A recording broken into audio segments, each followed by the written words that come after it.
Well, hello everyone, and welcome to another What's the Point, where we talk a lot about economic development. My name is Josh Dorrell, the CEO of the Wyoming Business Council, and today we have with us Ashley Harpstreith, who is the Executive Director of the Wyoming Association of Municipalities. I'm super excited to talk to Ashley today because you have a ton of experience in all things Wyoming, but especially around economic development, Right. how our communities can be more vibrant. You've got a lot of experience, and I'm super geeked to talk about a little bit about your history and where you've Sure. been and where you've come from, but also really moving forward what you're doing with WHAM. Right. So can you give us just a little bit of background about you and Sure. everything about you and your career? Perfect. So I am a cowgirl. I went to University of Wyoming and majored in communications with an emphasis in public relations. And shortly after, I met my husband, who's a Torrington boy, and we did not meet at University of Wyoming. Sadly, the Wyoming native did not go to University of Wyoming, but he imported me into Torrington, and I just found some odd jobs there until I got my career established and really got a kickoff at Eastern Wyoming College doing workforce development. And I would say that's the first taste and experience I got of public-private partnership and seeing the value of how it can work intimately together and see big results for our communities on both the public and private side. And from there, I did a stint as a headhunter on Main Street, so had some private industry experience, and then was kind of recruited into Goshen County Economic Development, which is now we rebranded to Go Goshen, as the CEO there, and did local economic development. The cool thing then was the big merging and streamlining and being efficient of all of our economic development entities. So we had Main Street, Chamber, Economic Development, and Visitor Center all under one umbrella. For a small community, made us very efficient, and we got some really cool stuff done. So following that, my husband was relocated to Cheyenne, and that decade of work, I really loved the government affairs space and doing policy work.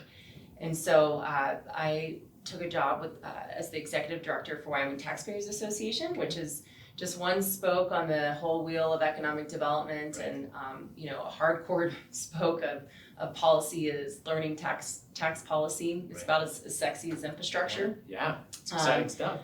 But it was a great foundation for me of understanding the state, our history, and how our industry props up our state. And really enjoyed my time there. And most recently, I was recruited back kind of in that community development space as the new executive director this last fall. I joined Wyoming Association of Municipalities, where we work to educate and advocate for all 99 cities and towns, and find myself crossing paths again with people I've been working with in the last 2 decades. Absolutely. So. I want to take a quick detour back to Go Goshen, and I want to talk a little bit about that transition from all these separate entities and putting them into one umbrella, and talk a little bit about that. How was that? It was an interesting time because everybody wants to be more efficient, right? And but there's also a lot of feelings and ownership of different organizations. Right. So to work through that as a community and figure out how can we be our best, how can we use our dollars the best, how can we get the most bang for our buck for our community and our business, was a hard conversation to have, because there were some egos that had to leave the room or concede and say this is best for our community. And it wasn't one person. It was pretty cool how it organically came together, and we were able to make that work and work best for the community.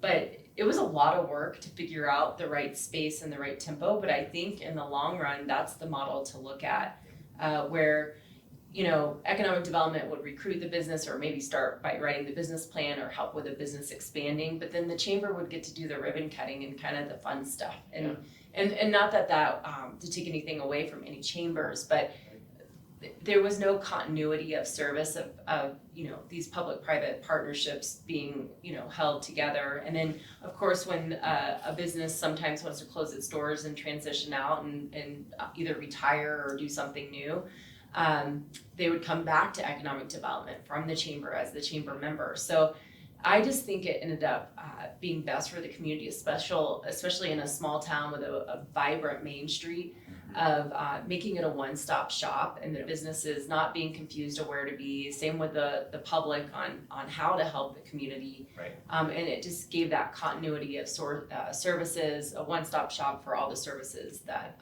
could be provided to businesses. And I think overall it ended up being a win-win-win, and then fiscally responsible for the community. Right.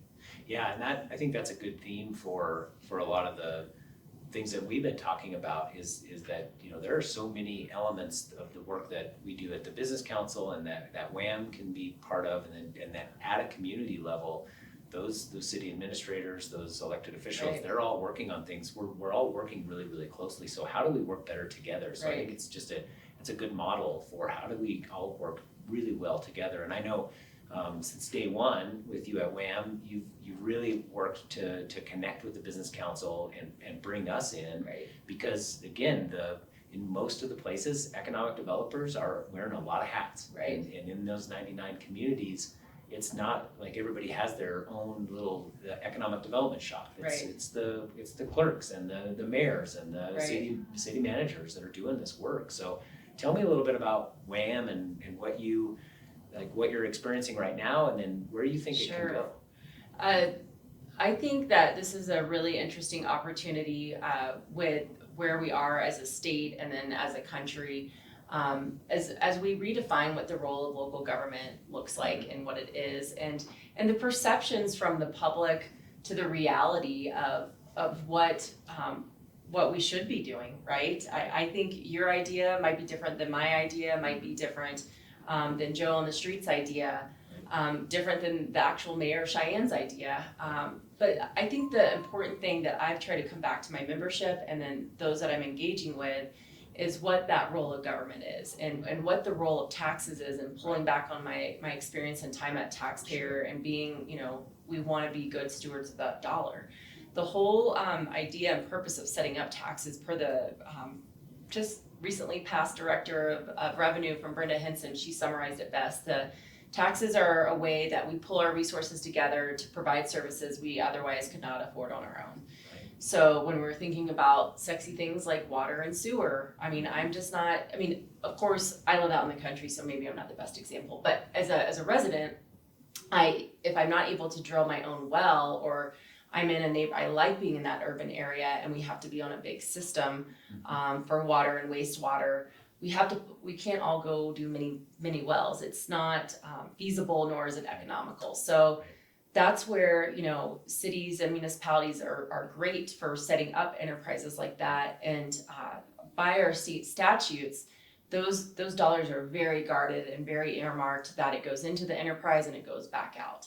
Yeah. So do know that when you're paying your water bill, and the reason water rates might raise is because they're planning for, expansion and development, or sewer's expensive. Right. There's just no way around it. And our economics here in the state are just higher because we have a low population. Low population, very, And very something you're trying to sparsely change. populated. Yeah, absolutely. Yeah. And until that, high tide lifts all boats with the burden shifting, where it goes low and broad base, which is a practical place to be. If we're shrinking, unfortunately, the burden gets heavier. It's heavier, right. And then if our taxpayers, which we all know we're fortunate to have those legacy industries and our minerals partners, as that landscape changes, even with a pro minerals administration, it still is changing because they're just becoming more efficient, period, with energy. Sure. Our revenues change with that. So what that looks like, it's an interesting time to define what is our role, how do we fund it, and then those nice to haves, which is in that economic development vein, the community development side. And back to the Go Goshen days, the fun thing about the visitor center being under us was that's like the best part of the community. You're highlighting, hey, come in through the front door and see like all my bells and whistles I have. And that's what really attracts our businesses, right? And that's that quality of life piece that, do we fund it? Do we not fund it? What's our role in that? But at the same time, we want to see pretty parks and curb and gutter, and maybe you don't. And so that's when you go move to the county. But If you do and you're recruiting a business in, a lot of industry is looking at that quality of life. What's your park system? Yeah. What's your little league system? You know? You bet. Yeah, because it turns out that most of the industries that are really growing and that we're looking at bringing in, because it's a lot of it is in the knowledge sector. Workforce is the thing that they think about. And what does workforce think about? They think about those quality of life things. They think about can I get another job if this one doesn't work out? Right. Can my kids have a vibrant little league system? Do I have a lot of potholes? Do I have water? Do I have sewer? All of those things are really important. And so we tend to sort of think that maybe they're not as important as they are. But as we talk to businesses, and as you did that in your previous lives, that that's a really critical thing. And the relationship between municipalities, the community, and the businesses that has to be a strong relationship. And so tell me a little bit about the initiatives or the ideas that you have for WAM, because I know as you're taking it on, I can see a vibrancy and an excitement in there, and I want to learn more about what you're up to there. Sure. So I think, in this era that we're in, a Doge era of making sure we're maintaining transparency and efficiency within our local governments, that's the first and foremost thing that I think is on all of our minds, is that, Wyoming by nature is very conservative and very transparent, and if you don't know, you can find out through two people real quick. Right. Yeah. And so you have to be transparent because we all live and work together in a small social network. And so your word has credit to it, right? And is a type of currency. Yep. So I'm really working with my group. We just had our convention last week about how do we work in federal grants in a Doge era, and making sure that if we do take on federal grants, if it does go away, how that's sustainable, or maybe how that kick starts it and catalyst it, which is what I believe in, is getting it up and going and then making it self-sustainable. Yeah. And then also being transparent, as those that are lucky enough to be chosen by the taxpayer and elected to local city councils and town councils, and making sure we're being good steward of those dollars and listening to your constituents. And so we're really working on transparency. I also want to promote WAM. Like, we're so unique. I mean, we're all very much the same, being Wyoming Knights. There's definitely a core value we all hold on to, but Jackson's very different than Cheyenne, and as Lusk is very different than Rock Springs. I mean, you just crisscross across the state, and we all know those really cool areas and special spots in our state, and every community has similar issues, and then every community has very unique challenges. And so making sure that we're remaining transparent, we're providing those tools to our communities that are unique to their landscape, but that are consistent across the board. And that's infrastructure, right? All of us could talk infrastructure all day, every day, no matter the size of town or city, in all 99. And then the final is just like the politics about it, and making sure, I think if those two things connect, hopefully our constituents understand we're there to serve 70% of the population, and if you include the local governments of the counties, that's 100% of the residents. Yeah. So they are our bosses. We are the government closest to the people, and so I think communication is extremely key. Yep. And so we're working kind of on all three of those measures, and all of those, of course, finger out to all sorts of different initiatives from there. Talk to me about infrastructure, because I know you're engaged in trying to get an assessment right now of all of the infrastructure needs, and so how's that going, first of all? So having 99 children is a full-time job, and they all have different bandwidth and capacities. My mayor of Ten Sleep drives the bus and is also the athletic director at the high school, which I think is just so endearing. And then he has a town clerk, and so it's the two of them in that little town. But they have to be a town and incorporate, you have to have a shared water system to incorporate, and then you pull, and so it all starts around water. Okay. And then you have to manage those funds, right? And then from there, it it develops on depending on what the service is at your local level, what your community votes and wants to raise money for, right? So that's the very basic level. And so all from Tinsley all the way to Cheyenne, we have water issues. Yep. And that's even coming from the federal. There is an EPA rule right now for us to replace all lead pipes. That is in the billions of dollars, and there's no timeline, testing standards. There's not really much information around how they want that to roll out. Luckily with this administration and then with the recent appointment of former Representative Cyrus Western as the Region 8 director, we have a lot of opportunity to get our arms around this and make sure we're doing safe drinking water to our constituents, but also, where does that authority end going into, if you have lead pipes in your home, that flows back into our system, so it becomes a private property issue. So that, I could talk water for hours. So that in itself is a big assessment, and we are trying to find out how much lead pipe is out there that needs to be replaced, what is the critical funding gap, and how can we patchwork quilt this all together. And so we've got a lot of help with the state legislature. They're very intrigued by this. I think the federal government as well, because water obviously is the source of life. And again, the core, in my opinion, cornerstone of what municipal governments and local governments are founded on. And so that's a big piece.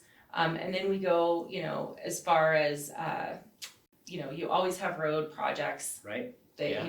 We have our federal highways that run through big corridors of our population centers, state highways that run through our main streets. If you think start thinking about main streets and how many are state highways. That's right. And so that is super important for us to make sure those are maintained as the main veins to commerce and to our communities.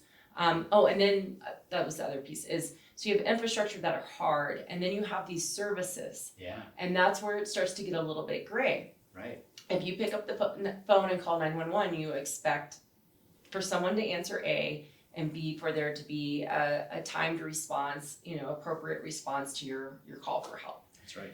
And that's unfortunate because it's not funded that way. And there are some gaps we have in EMS responses in our state, just the way that it's set up. Right. So those are those key critical services, the key infrastructure pieces we need to make sure our communities can, provide what the core services they need. And then you get into that fun community development stuff of, and then needs like housing, but where's our role in that as government? Right. Yeah. So from the back to the transparency vein, when we start looking at affordable housing, which you and I know is the #1 issue all across the country. Yep. Really nervous about this federal lands conversation. What does that look like? That changes the landscape of our backyard. While it'd be a great tool in the toolbox, how far does that go?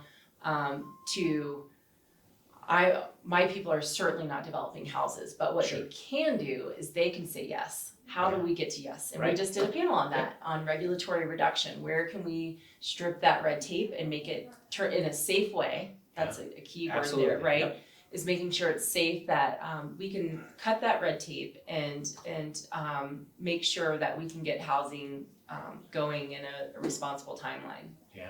So that idea, and we could probably talk about that for days. You did have a number of panels, I think, to address some of these issues last week, and I think that's really important. But let's talk a little bit about revenue and about how communities sort of pay for things. You probably have a really unique perspective because you've seen it at all different levels, in the organizations that you've worked with. Tell me a little bit about the how are communities facing that revenue gap between what they need to either maintain and keep the infrastructure they have or even grow versus what they're able to bring in. Is that an issue for your members? So I think it's really important for everybody to understand we are so dependent on the minerals industry. We have a three-legged stool in revenue basically for the state of Wyoming. We have sales tax, which is a consumption-based tax. We have property tax, which is paid by residents, but also commercial, and then the third leg is both of them. It's the minerals industry pays the property tax of the property they're on, But then the third leg is that severance tax, which is our income tax. That's why you and I love living here, is we don't pay an income tax, and our friends in the minerals industry do. So when that mineral comes out of the ground and it's severed, they pay a tax at 100%. And that really covers our bills. Yeah. And we are super lucky about that. And so the severance tax is kind of the cake. The property tax is a local tax that goes 2/3 to our schools, and then it goes to counties and cities and special districts to provide those services like EMS districts, county roads, city roads. It's about 5 to 7% of city municipal budgets is property tax. So we're not as dependent. But then the big one for us and a big one for county commissioners is the sales tax. And so the first 4 pennies, 30% goes to the locals that we distribute between the counties and the municipalities, and then 70% goes to the state, and that goes to their general fund, and that pays for like Department of Health, University of Wyoming, all of our like general fund issues. Yep. And then after that, that's where you see local capacity. So this is the opportunity we have right now. So there's 4 pennies, excuse me, imposed by the state. And then the 5th penny is what they call the general penny. And we don't even like saying 5th penny, but it is the 5th penny. It has to kind of go in a certain order. So you have your general purpose penny, and 21 of 23 counties have that, except for Sublette and Park. And they've all voted to have that on it, and that just pays for general government. Okay. Then your 6th penny is what you'll hear as special penny, and that goes to your special projects. Okay. So I'm trying to think, and maybe you can help me think about different projects that are around the state that have been 6 penny taxes. I know there was a rec center in Laramie. Sure, yeah, rec center in Laramie, great example.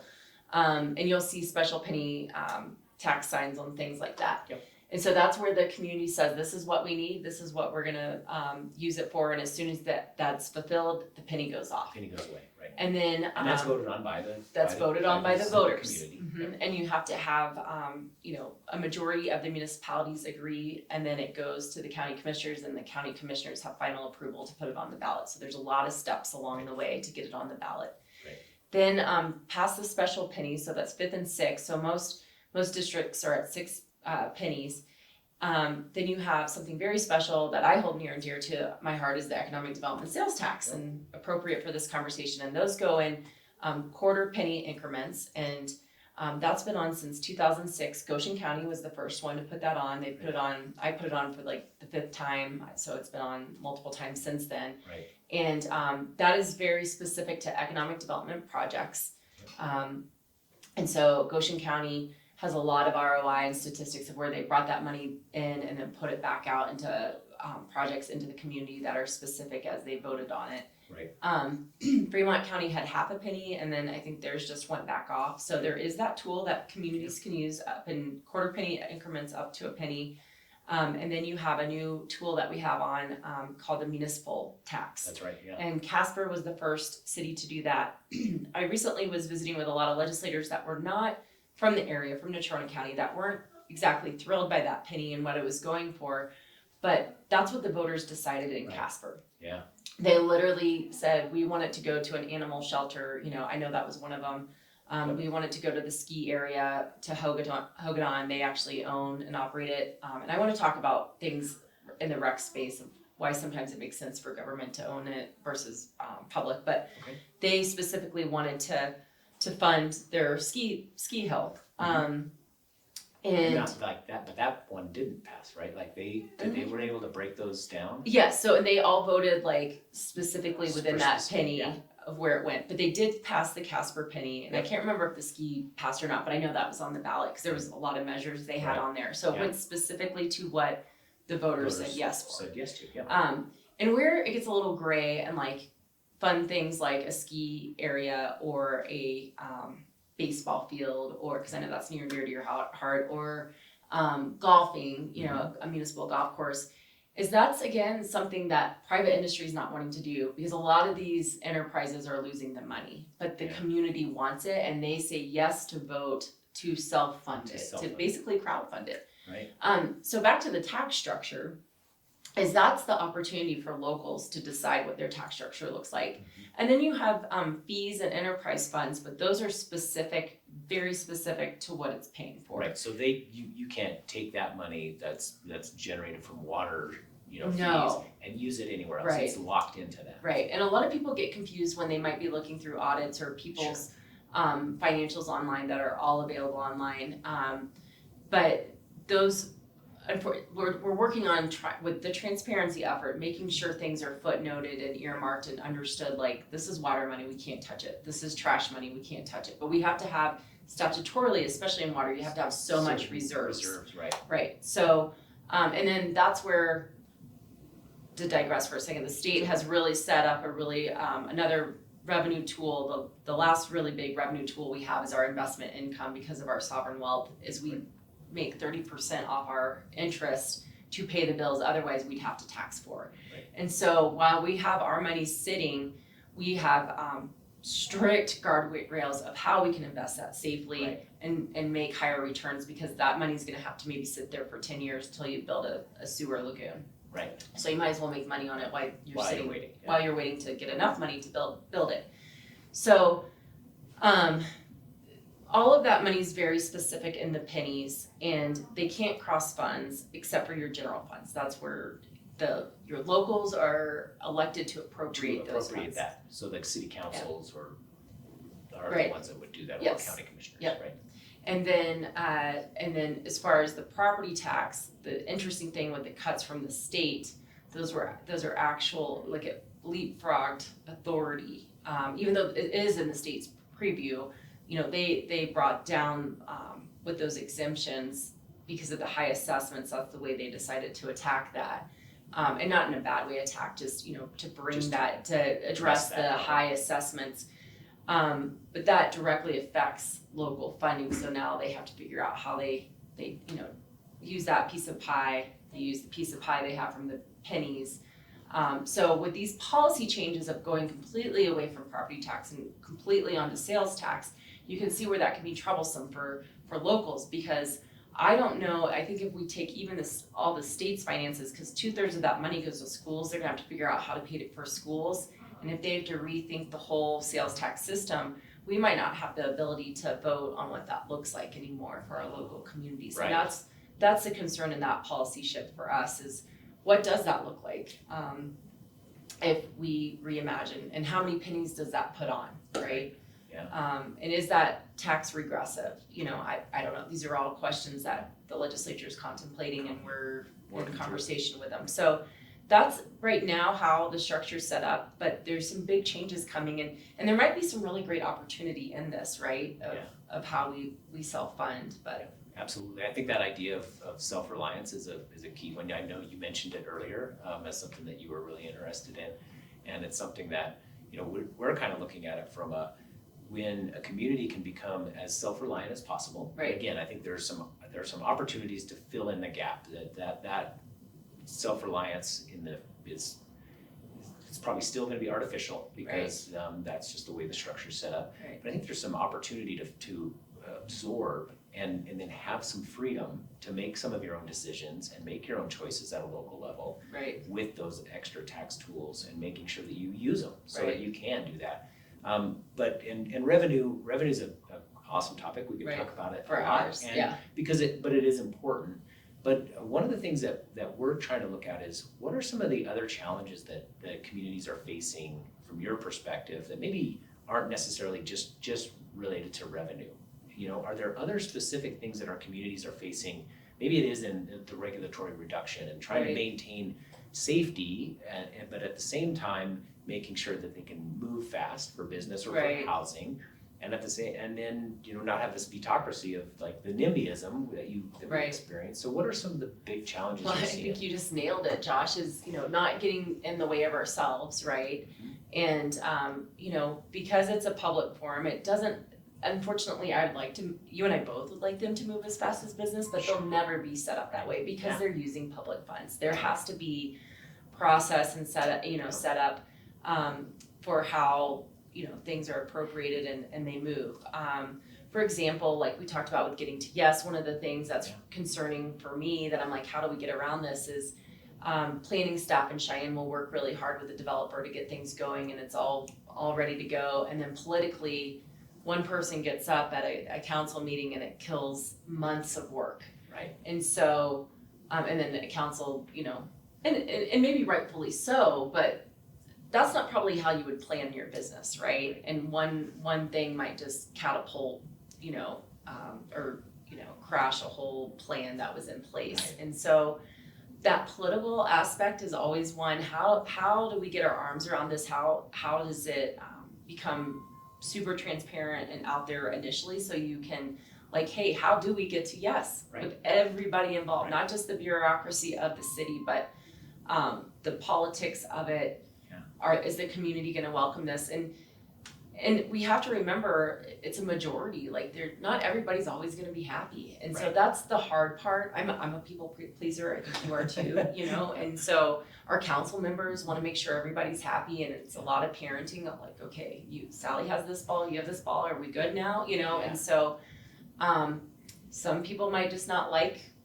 You know, it's the Sure. NIMBYism, you Yeah. know, like I want it exactly the same, but Yeah. I mean, we know change is inevitable and that's the constant, so. Yeah. It's navigating gonna that's change. hard. It's gonna change it either for the better or for the worse, but it's gonna Right, change. right, Like, right. so Right, we're so if you're not seeing moving forward, you're moving backwards, and Yeah. so, we wanna make sure that we're taking care of things and keeping our main streets, you know, alive and vibrant and Right. things moving if things turn over, so that's a huge challenge. Can we dive into that real quick? Sure. So one of the things that, and this can make it, this makes it kind of interesting, right? There's a push for transparency, which again, Right. with public funds, we should be transparent. There Right. should be opportunity for those, you know, for that discussion, because that's what's important. Right. Is to have the discussion, to have everybody understand, but realize that one voice shouldn't be the one that decides Right. everything, and that we should, you know, also take into account that decision-making process is hard and leaders have to make hard decisions. I was about to say leadership, yeah. Yeah, thank you and for so leading to that, yeah. that's kind of something that I think that you have a keen interest in Sure. trying to help people understand that level of leadership, because it's hard to know what hat to wear. I'll give you a quick baseball example, right?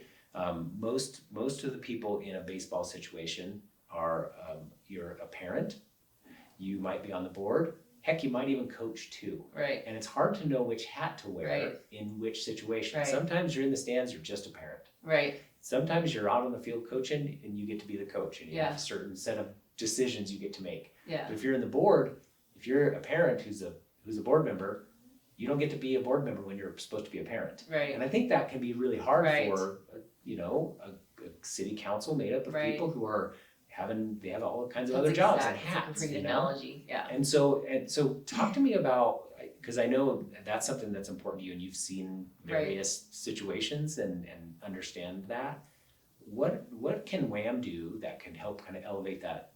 When you're wearing the city council hat, this is how you have to be. Right. I just think education. I think I was in a situation last night at a Laramie County GOP meeting, and there's going to be a contentious discussion around, and it's happening right now in Cheyenne City Council, and those issues are easy because it's right in my back door. But about county or city annexation and when that's appropriate and when it's not, and you know, I live in the county proudly, and I love my municipality as well. But it's hard when it's like I signed up for this, but now this is what's happening. But from a parent and a city council role, like 100% of you is encapsulated, and you need water because they're in a bad water situation. So if you want the service, it's actually going to cost the city money to take over this annexation. And I don't think everybody understands all the scenarios of this 30-year agreement that they've been in with these homeowners to provide water. And unfortunately, there's new homeowners in there that are like, wait, I bought in the county, in this little county pocket, and I thought it was, and nobody communicated that to them. So Right.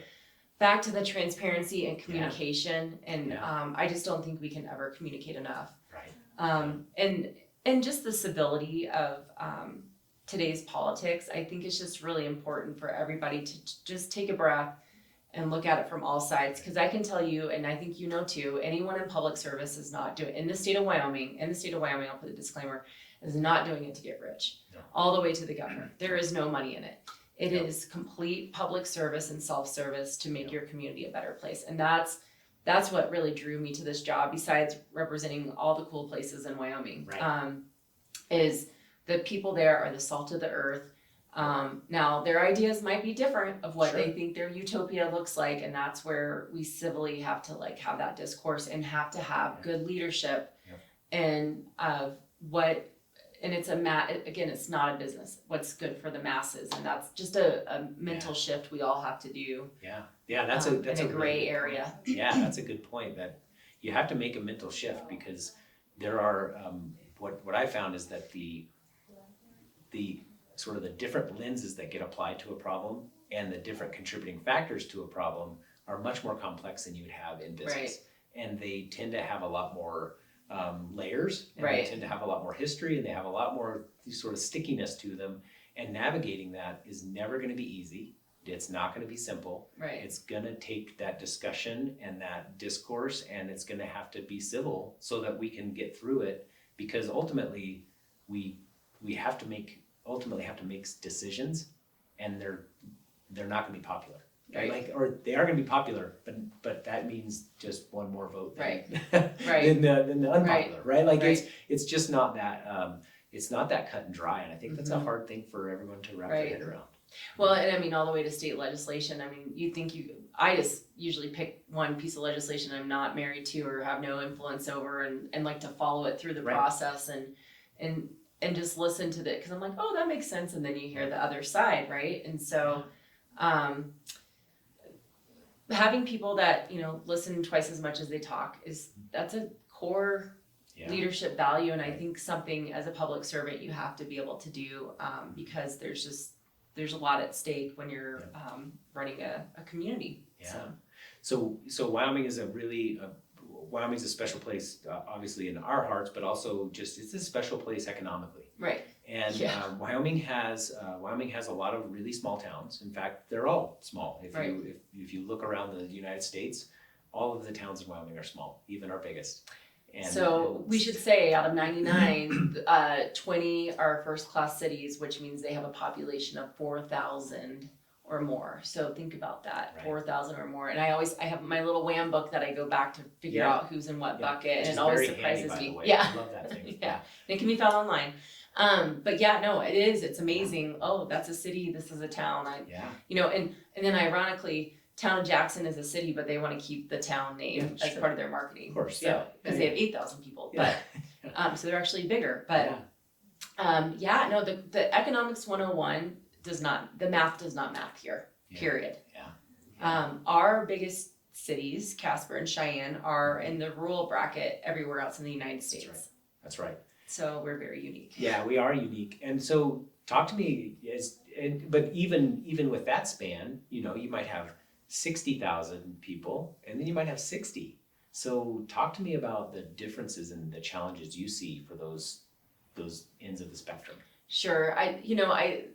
Ironically, they still all have the same problems, and it again starts with the core infrastructure of water. Yeah. But then I would say more money, more problems. Like if they have more money, they have more, more things they're servicing, more people, more issues. But there's some core things that are the problem everywhere. 10 Sleep is wrestling with, we're just going to pick on them because I know them super well. They're wrestling with housing and affordable housing as well. Everyone wants a piece of our land, and that is just whether or not we get property tax under control, the assessment of what people think land is worth and what they're willing to pay for it, we have no control over. Right. That's the market driven component of it that we're going to have to fight of like, how do we make this affordable? Where's our role in making this affordable? And where that is, trying to make it turnkey and infrastructure. But when you're in a town of 100, a sewer system, unfortunately, or just a water system costs the same as a town of 1,000, of a town of 10,000, Right. of 100,000. Right. It's just the expansion that makes it Yeah, there's a little more expensive. there's a base cost that you can't spread over 100 people. Mm-mm. Right. Yeah. And that's where we have to work with federal and state partners. So, we've had some legislators, past and present, that have said, should Lost Springs, I'm gonna pick on them because they're the smallest, they're 6 people. Should they be a town? You know, should they get direct distribution from the state? And that is one part of our revenue system we didn't touch on, but we do get direct distribution from the state that helps subsidize some of these smaller communities. And that's a philosophical question that we're gonna have to ask. And if so, if those those smaller towns unincorporate, who's responsible for that infrastructure that's there, and to those people that are there, and what does that look like, and how does that centralize? So it's not an easy. I mean, they're already there, so like you can't just magic wand and make them go away. No. So it's something that we have to creatively think through, because there might be a time where a community is like, this doesn't make sense for us. Like, how do we become maybe a rural water district and not a town anymore? Not a town, right.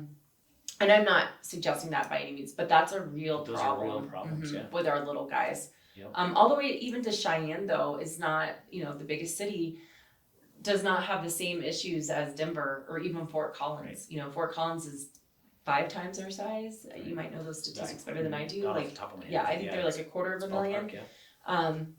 So we're just so unique in every aspect of being small, with a lot of space. Yeah, we have a lot of space. Yeah. So what do you think in terms of as you finished up your conference last week, what were some of the things that people were saying? What's the vibe that you feel? Well, you were there. I think it was very positive. And again, I think our servant leaders are just trying to be problem solvers. And I think they appreciated the tools and the ability to be able to collaborate together. And what we're facing in Lusk is what we're facing in Mountain View on the other side of the state. And having that collaboration time is just priceless, and the things that bubble out and where we can be solution driven, and how can we be good partners with the state and our county commissioners. That's what I've been working on from day one, is making sure those relationships are solid and repaired, and with our state agencies, where are we good partners and we're working together, because we all get so much information and tools, and like how do we make that a one-stop shop, so our communities are able to use all the resources that are in front of them, and to provide the best service. And so I think there's a lot of hope. I think we've got a lot of good people in office right now, and a lot of people that are just really passionate about their community, and I felt that leaving this group. But we're also just in a really interesting time. I mean, you look back 20 years ago, we were in the middle of, post 9/11. And so, now we're like post COVID. And so the challenges are always interesting and different, but, this post COVID world of connectivity, I'm hoping now, like, everybody's back in that space of like talking to their neighbor. There are issues, working it out, figuring out, as resources shift and change and our priorities change on how we want to use our resources, that we just work it out. And I think collaboration and communication was like the key things I walked away with from last week. Yeah. And we always kind of say, oh gosh, Wyoming's such a small state. We all know each other and we're a few degrees of separation from each other. But I've always found with those that so much good happens by getting people together in forums like that, or rallying them around something common, giving them a place to maybe vent a little bit, and then brainstorm some ideas and build connections, so that they, because it can be pretty lonely, I'm guessing, at that level when you're having to make hard decisions. So to have that network of people and to be the facilitator of that network of people, that's a really important thing. Because again, you can't just walk down the street and find another person that might look like you. You might have to drive 3 or 4 hours. So you've got to be able to kind of have a way to pull them together. So I know that's a critical component of what you're doing. And we're lucky we have our state divided in 6 regions, and they've really worked hard to communicate amongst their region and work together, more efficiently as a region, where they might pull together for 911 and EMS services. And that's how this stuff sparks, is at things like this. And so we do that in the spring and the fall, and just try to provide them as many platforms as they can to collaborate. And then the focus of like, here's the low hanging fruit, to like, here's our big hairy goals of where this region wants to, this town wants to move to, the region wants to move to, and then finally it's grassroots driven to the state level. Okay. Here's our legislative priorities of what we need help state legislature of filling in the gaps with. Yeah. Okay, I have a question for you, and you can take this anywhere you want. Okay. What could the state, or specifically the Wyoming Business Council, do a better job of for your communities? Sure. Well, I do think you guys do a good job of getting out into the regions, and I think that your regional directors, especially as a former economic developer, having people with boots on the ground is the most important thing that you can provide. And you and I have talked a lot about local capacity, and there's some organizations that they know when and where and how to get to you, and then there's some that you might have to nurse a little bit. Sure. But I think that's the most important thing is, and that being the conduit of kind of what's going on in the economic development world. But I think having, your people, and then, resourceful tools and financial tools, that's super important in this critical gap funding of how we piece it all together and what that patchwork quilt looks like. And I think you guys are doing a good job of trying to figure out what that looks like in this new environment financially. Yeah, and so that brings me to maybe my last topic that we could talk about is sort of the change in the BRC rules. Sure. And what that's going to apply some pressure, Right. and so specifically that 25% requirement for funding. Talk to me about that and what you're hearing, because we did a webinar, we're opening it up for public comment. We really want to hear. Right. We really want to get the voices out there, because I think that collectively, and again, collectively, it's a very powerful organization, and collectively, all of the municipalities need to be talking loudly. I think that there's so much power there, and that needs to be more. Talk to me about what you're hearing about those changes. Well, I think first off, you're doing an excellent job with renaming it and putting the shift back to the community. And while we want to be business friendly, this is about building the community so it is business friendly, and not honestly as much emphasis on the business, even though you're the Wyoming Business Council. Because we know, building a resilient community is what's going to attract the business in the long run. Right. So shifting that focus, I think, is very smart. But the 25% is problematic in the tax environment we're in right now, because we talked about those stools earlier, and the reduction in property tax. That was some of the extra money we had maybe to match those projects, where that's being cut into. And then we talked about our enterprise funds. We can't use that. Right. And so we're very limited in our general fund and all the other things we have to pay for to have that extra funding for match. So I hope there could be creative ways in what we look at for that match. I haven't, to be honest, completely dived into like how gray you guys are going to allow that. If a business can help with that match, what that looks like there. I think Wyoming's very shy to go into debt, and I love that about it's not a bad thing. It's not. It is so unique. We just had the first VP of National League of Cities in last week from Kentucky, who's going to be the president of our national organization, and he was blown away that we just barely have any debt service. He had no clue. And he was talking about some of the things they're working on, that it was unbelievable how much debt service they have. And so I just, as an individual, I'm so happy our state is set up that way, and we are so solvent. And so loans is just not attractive to our group. And, we have a threshold of how much we can borrow. So even if we wanted to, it's tricky to navigate. And so I think it's going to spark a lot of interesting conversation. And, like we talked about, this is all in circle of back to the tax structure. And as we're taking this opportunity to maybe look at resetting the tax structure, how does this all fall into play? If there was more flexibility in how we are able to raise funds and appropriate the funds, then it probably wouldn't be as big a deal. But right now, everybody's counting their pennies. It's tough. And part of what you mentioned is, how can we get those matches? We want to provide the flexibility there for that extra creation of okay, well, maybe it could be the business, or it could be a federal grant, or it could be something else, and open up the possibilities, but at the same time illuminate the problem that really exists. And I think that that problem better than again, probably better than definitely most Wyomingites, Right. and maybe 99.9% Yeah. of them, Right. just because of your experiences. Right. And so I think part of that is we really see it as an opportunity for us to work better with the communities and really kind of highlight the challenges that they face, because I think a lot of times we gloss over those problems. We tend to focus, what is the problem that you're experiencing? How is it limiting your growth potential? And can you overcome it? And you know, if we don't have the right tools, then people will never be able to overcome it. And I think that's the pressure we want to put on is, do we have the right tools? And shouldn't we call that into question? And I think that's a great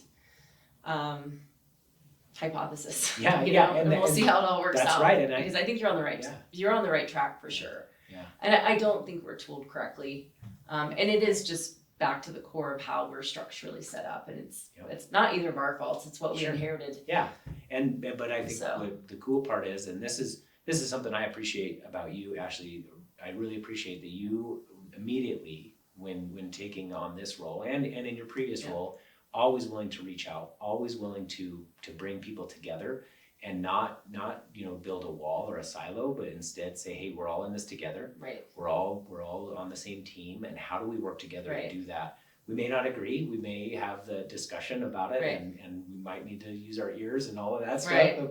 But the bottom line is you've always been willing to do that, and I think that's going to be really important, especially for WAM, because again, as you look across the state at the number of people that you have in that organization and how that organization can really bring its voice to the table. I want to hear it for sure, and I know we do, and I just really appreciate, one, you taking that on and being willing to build those bridges, and then two, the appreciation of sitting down with me today and doing this podcast. So thank you. Well, we just appreciate you as a business partner and a community partner and all the above, and we're lucky to have this organization because it looks different again in every state, and I think this is an incredible resource that we have. Right. Yeah. Thank you. Okay. Cool. Well, thank you. Yeah.